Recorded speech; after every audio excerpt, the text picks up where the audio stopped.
नमस्कार, मैं सुबोध मंडल आज आप लोगों के सामने समाचार शब्द की व्युत्पत्ति और उसके अर्थ पर चर्चा करने के लिए उपस्थित हुआ हूँ। यह समाचार जो है, जो छात्र या छात्राएं पत्रकारिता का अध्ययन करते हैं या जनसंचार का अध्ययन करते हैं, उनके लिए अत्यंत ही महत्वपूर्ण है। हम समाचार को उसके मूल में जानने का प्रयास करेंगे। समाचार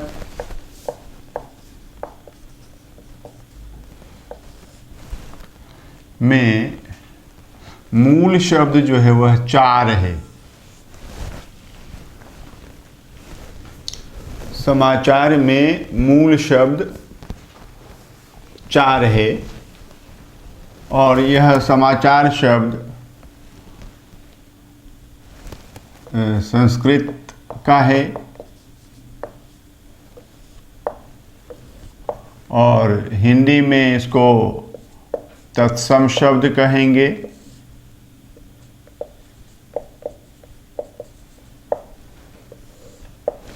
और इसके मूल में चार है और यह चार जो है संख्यावाची नहीं है, यह ध्यान में रखना है। चार जो है इसका मूल जो है चर धातु और चर धातु का शाब्दिक अर्थ जो है चलने से है, गति करने से है, वह है गतिशीलता से, गमनशीलता से चर धातु का अर्थ संबद्ध है, जुड़ा हुआ है। और इस चर धातु में घाय प्रत्यय लगा हुआ है और चर और घाय घाहलंत और जोर यहाँ हलंत। यह देखिए, घा का मैंने यहाँ विश्लेषण कर दिया है, अलग अलग कर दिया है। घा हलंत अया और घा हलंत और या ये इत संज्ञक हैं, इसीलिए इन दोनों का लोप हो जाना है, इन दोनों का आदर्शन हो जाना है। तो यह जो बच गया यहाँ, चर तो है ही और इसका लोप हो जाएगा और इसका लोप हो जाएगा, तो बच गया अ। और यह अ जो है प्रत्यय से यह नहीं समझना चाहिए कि इसी में जुड़ेगा। यह अ जो है च में भी डिस्ट्रीब्यूट होगा और रहलंत में भी डिस्ट्रीब्यूट होगा, बंटेगा। यह ध्यान में रखना है और ये हो जाएगा च जोड़ आ, च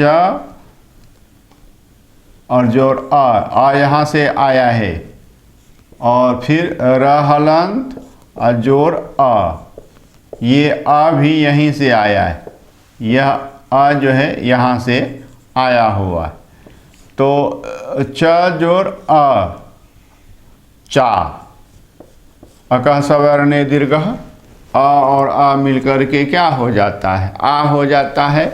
तो च और आ मिलकर के क्या हो गया, चा, और जोड़ रहलंत और आ मिलकर के क्या हो गया, र, तो यह हो गया चार। चार और चार का शाब्दिक अर्थ होगा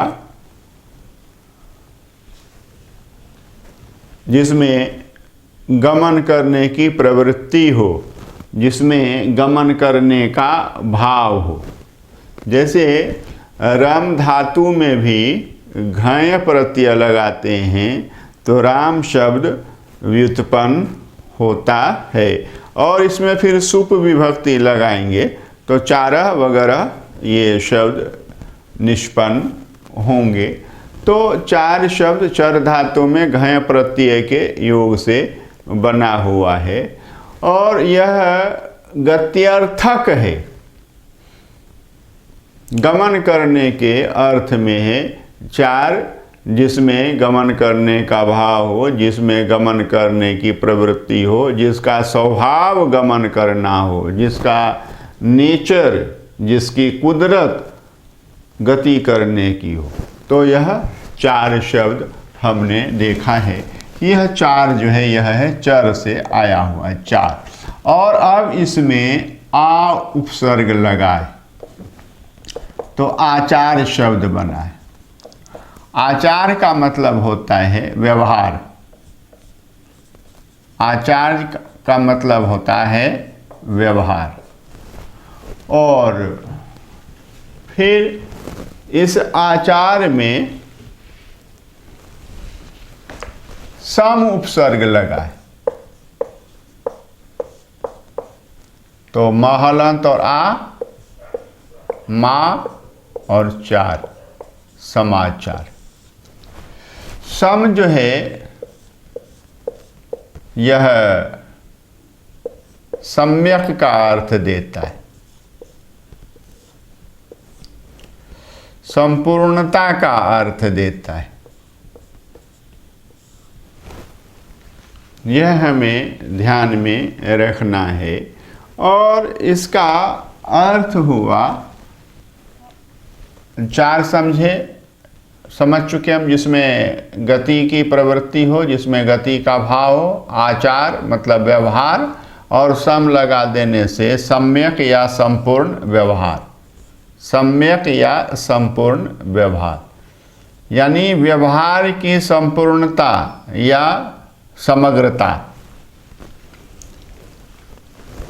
समाचार को हम देखते हैं कि व्युत्पत्ति की दृष्टि से समाचार जो है उसमें चार शब्द है।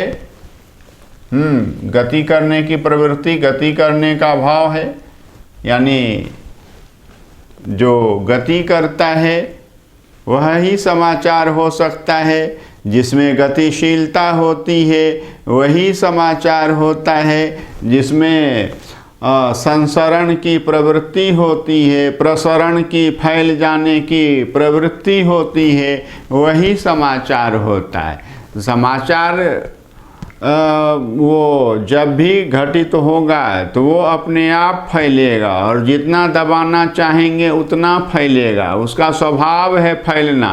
जैसे सुगंध फैलती है, खुशबू फैलती है, तो उसी तरह से ये समाचार में भी एक तो यह होता है कि गमन करने की प्रवृत्ति होती है, फैल जाने की प्रवृत्ति होती है। और दूसरा क्या है कि यह संपूर्ण व्यवहार को बताता है, यानी घटना, ध्यान में रखना है, घटना समाचार नहीं है, घटना का वर्णन समाचार है। यह ध्यान में रखना है, घटना समाचार नहीं, घटना का वर्णन ही समाचार है। अब समाचार में गतिशीलता होनी चाहिए। समाचार गतिशील होता है, समाचार में गतिशीलता होती है। एक दूसरी बात क्या है कि जो संपूर्ण नहीं है वह समाचार नहीं।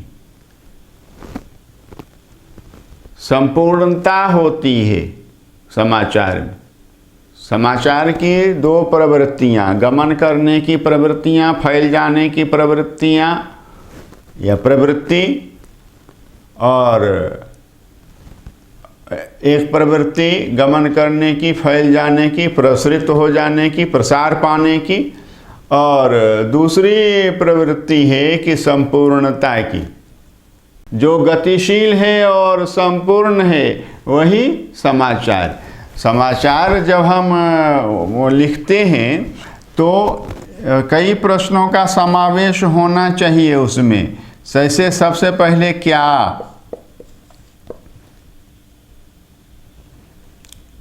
कहाँ, दूसरा कब, तीसरा कौन,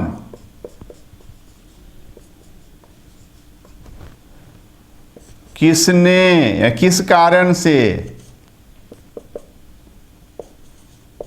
किस कारण से, और कैसे।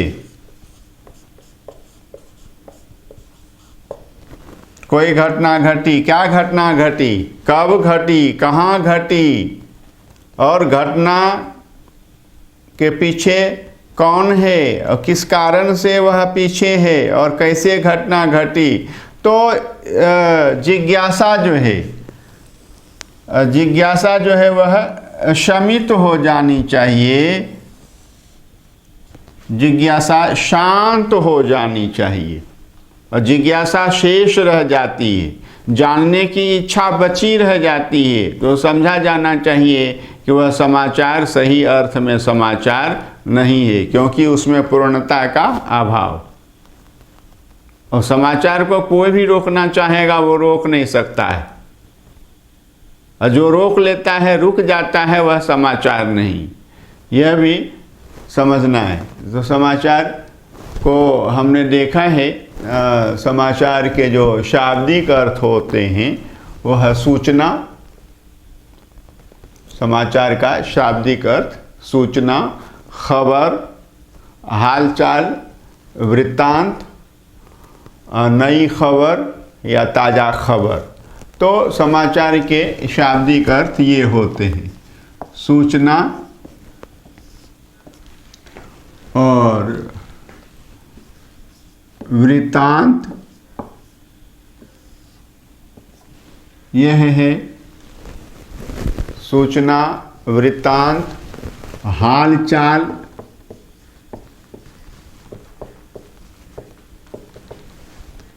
नई खबर या ताज़ा खबर। यह हमें ध्यान में रखना है।